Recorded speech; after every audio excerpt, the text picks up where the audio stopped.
Meus irmãos, a paz do Senhor. Para mim é um grande prazer estar aqui mais uma vez com os irmãos. A nossa finalidade aqui é compartilhar um pouco da palavra do Senhor nosso Deus, e nessa sequência aqui, ponderando sobre a carta ou epístola universal de Tiago, chegamos aqui no capítulo 5, onde vamos falar sobre os ricos opressores.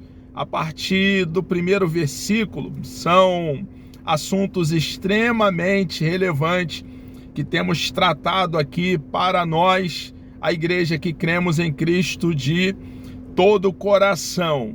Falamos na exposição anterior sobre a falibilidade dos projetos humanos. Somos um vapor, partícula de terra seca, um punhado de barro.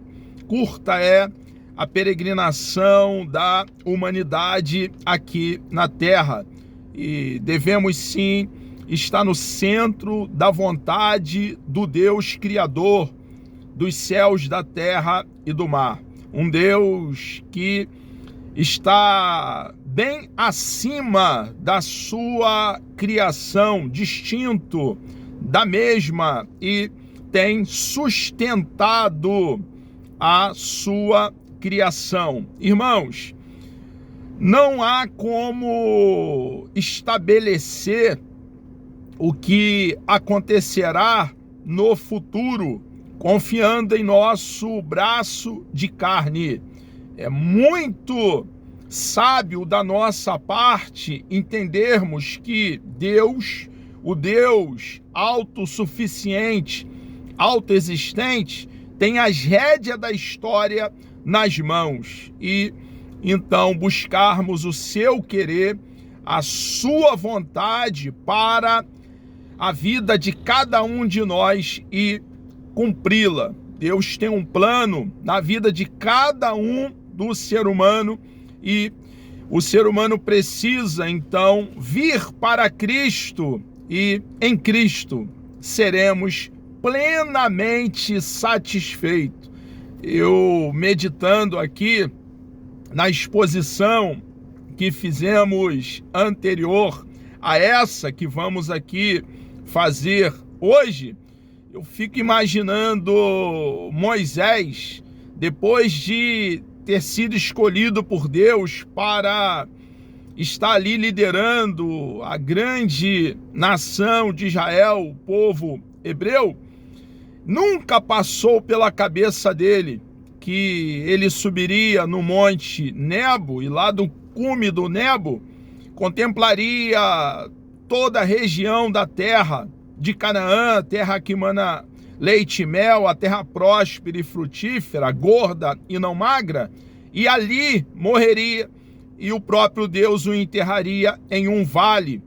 Nunca passou pela cabeça de Moisés que ele não adentraria com a grande nação de Israel a terra de Canaã, terra que Deus havia prometido a Abraão, a Isaque e a Jacó. Então, irmãos, nós não temos a mínima noção do que vai acontecer no futuro. Precisamos sim descansar no nosso Deus e buscar a vontade do Deus soberano. A vontade de Deus é o melhor para os seus filhos. Hoje, então, vamos aqui prosseguir nessa exposição no capítulo 5, a partir do primeiro versículo. Tiago, então, diz assim: eia! Ele está aqui, então, chamando a atenção para o que ele passa a registrar. É doutrina para cada um de nós. É teologia? Também, porque todos somos teólogos. Quando tomamos tempo para debruçar sobre o rolo sagrado, as sagradas letras, e ponderamos sobre as suas verdades, tirando verdade prática da palavra do nosso Deus e fazendo uma aplicação pessoal, nesse exato momento estamos fazendo teologia. Então, aqui tem teologia, ensino a respeito do nosso Deus, para nós cristãos. Tiago está fazendo um alerta, doutrinando, orientando a igreja do primeiro século e nós hoje no contexto odierno, nos dias atuais, igreja do século 21. Precisamos então ser norteado, governado, guiado pelas sagradas letras. Ele então diz para a igreja do primeiro século e para nós hoje, igreja que cremos em Cristo de todo o coração, igreja do contexto atual. Eia, pois agora vós ricos, chorai e pranteai por vossas misérias, que sobre vós hão de vir. Tiago aqui tem a preocupação, o cuidado de a igreja saber como se posicionar no que toca, no que concerne à riqueza. A riqueza em si não é um mal, assim também como a pobreza não é uma virtude. Nós precisamos entender que o dinheiro é uma bênção. É o que a Bíblia deixa bem claro para nós no seu todo. A revelação de Deus é progressiva.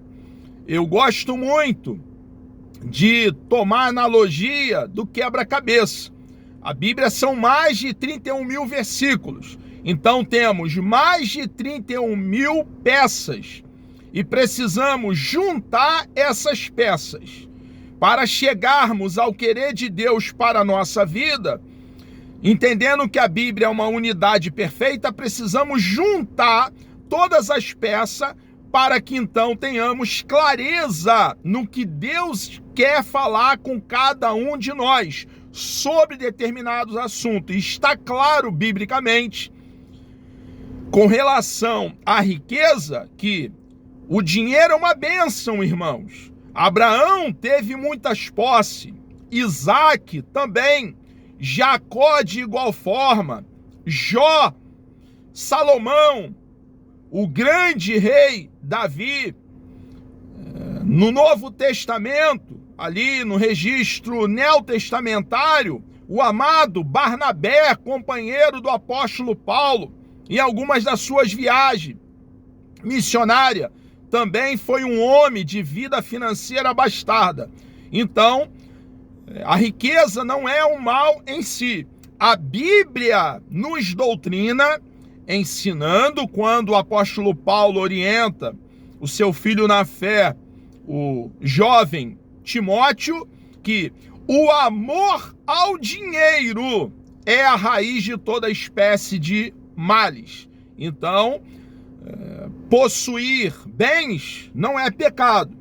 Pecado é quando os bens nos possuem. Quando somos avarentos, temos amor demasiado ao dinheiro, o que é idolatria. Então, aqui existe uma colocação firme, nos doutrinando, nos ensinando, trazendo ensinamento bíblico para nós.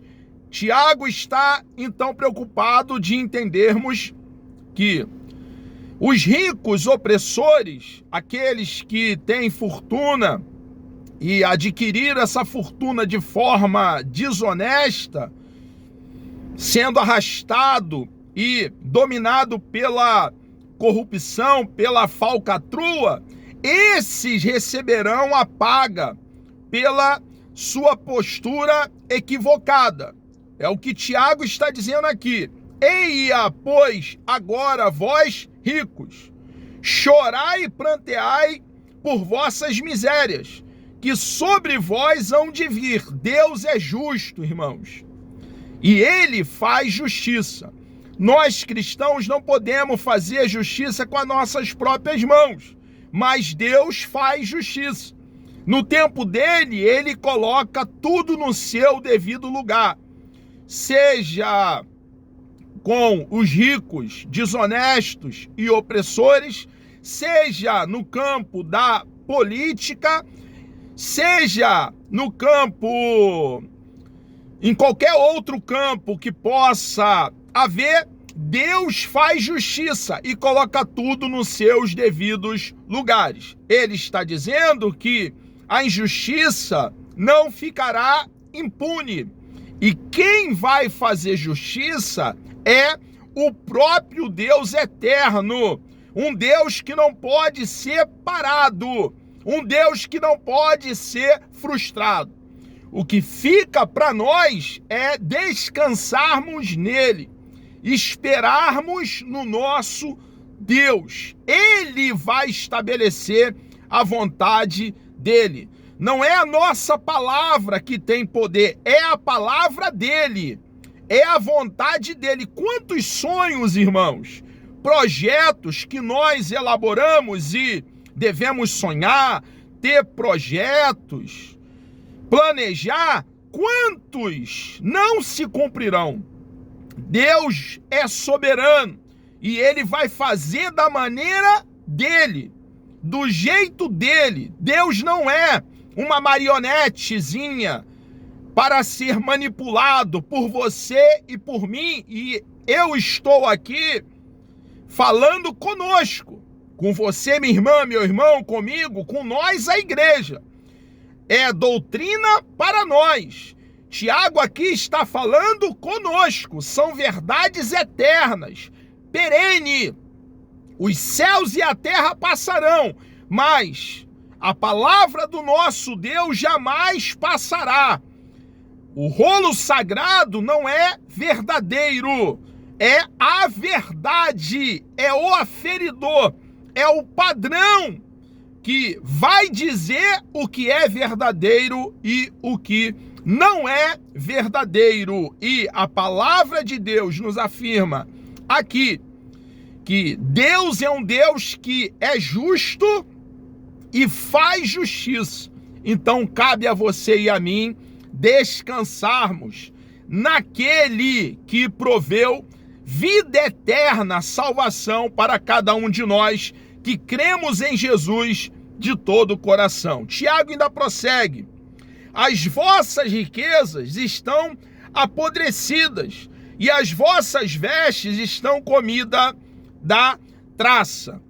Ali no primeiro século, os bens estavam ali em gados, vestimenta, em anéis, em calçados, em terras, regiões vastas.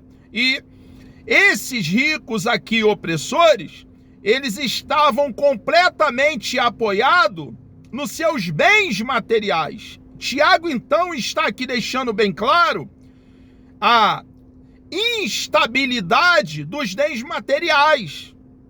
Os bens materiais, irmãos, são passageiros.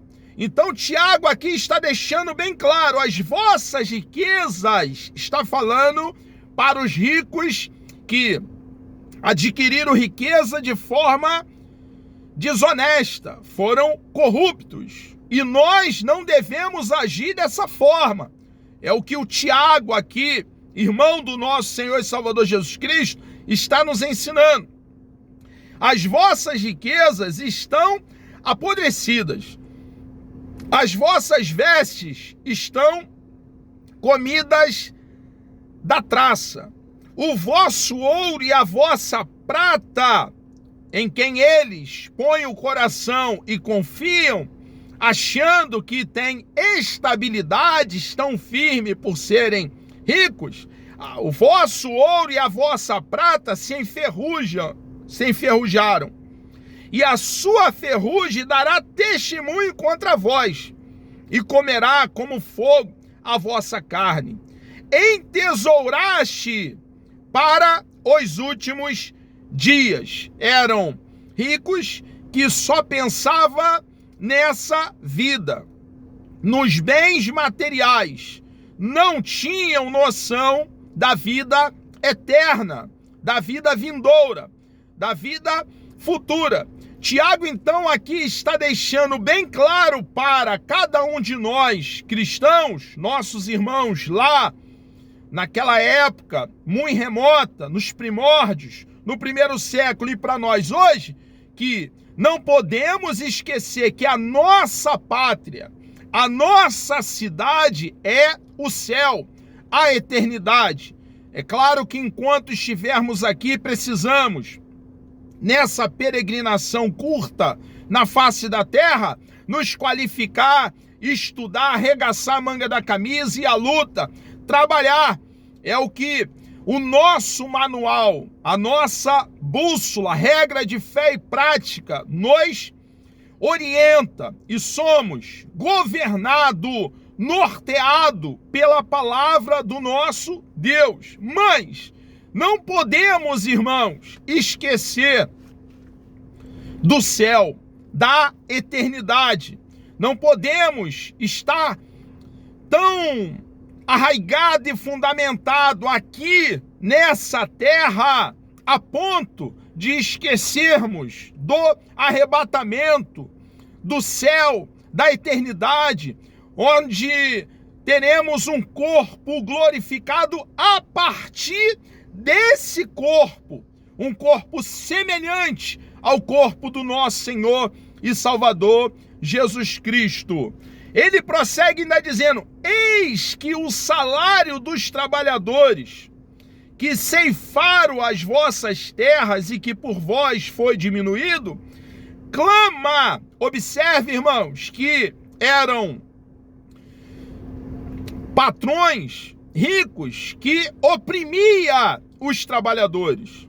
O trabalhador estava trabalhando na lavoura, cuidando ali do gado, e chegava no término do dia, ali no primeiro século, dentro daquela cultura era assim que procedia, ele deveria receber o seu soldo, era algo diário, no término do dia, ali próximo do pôr do sol, dentro daquela cultura. E os trabalhadores aqui trabalhavam, eram honestos, eram pessoas preocupadas com os seus filhos, com a sua esposa que estava nos afazeres domésticos dentro de casa, esperando receber a recompensa, para levar o pão para dentro de casa. E esses ricos opressores, eles diminuíam o que havia combinado com o trabalhador. Na hora de pagar, não pagava o combinado. Estavam, então, oprimindo o trabalhador. E essa injustiça subiu até a eternidade. Quantas vezes, irmãos, nós hoje vemos grandes empresas, em fração de segundo, da noite para o dia, falir. Às vezes colocamos a mão na cabeça e falamos assim: meu Senhor, mas como pode acontecer dessa forma? Aquela empresa, aquela multinacional faliu e nunca mais se colocou de pé, se ergueu. Algumas vezes pode ser a injustiça cometida. Existem muitos cristãos lá que oram, que buscam a Deus, que jejuam, que têm uma vida pia, vida de comunhão, de intimidade, relacionamento, sintonia com Deus. Toma tempo para nas madrugadas deixar o corpo quentinho da esposa e ir para o cômodo frio no chão, buscar a face do eterno. Andam com Deus, como Enoque, como Noé, desfrutam de intimidade com o eterno. E Deus está da eternidade vendo a injustiça praticada pelos ricos opressores. E ele, no tempo dele, coloca tudo nos seus devidos lugares e vai julgar as autoridades, aqueles que têm autoridade, e massacram o oprimido, massacra o necessitado, massacra o pobre. Irmãos, o cuidado de Deus com o órfão, com a viúva, com o pobre, com o necessitado, está claro no rolo sagrado. perpassa por toda a revelação, tanto do registro veterotestamentário como do registro neotestamentário. Todo o rolo sagrado deixa claro que Deus se preocupa e cuida, é o paladino do seu povo. Eis que o salário dos trabalhadores que ceifaram as vossas terras e que por vós foi diminuído, clama. E os clamores do que ceifaram entraram nos ouvidos do Senhor dos Exércitos. Deus não é indiferente com a injustiça, com a maldade cometida. Deus está contemplando e Ele, o próprio Deus, Ele vai fazer justiça. Deliciosamente vivestes sobre a terra e vos deleitaste e cevaste o vosso coração, como num dia de matança. Condenaste e mataste o justo, ele não vos resistiu. As autoridades daquela ocasião, os ricos opressores, achavam que podiam agir de forma desonesta com os pobres, necessitados, trabalhadores e alguns cristãos também, e que ficaria por isso mesmo, que tinham autoridade, e tinham, meu irmão, eles não entendiam que a autoridade superior é o juiz de toda a terra, é o grande eu sou, e Deus, o próprio Deus, colocou tudo no seu devido lugar. Muitos deles mataram alguns cristãos.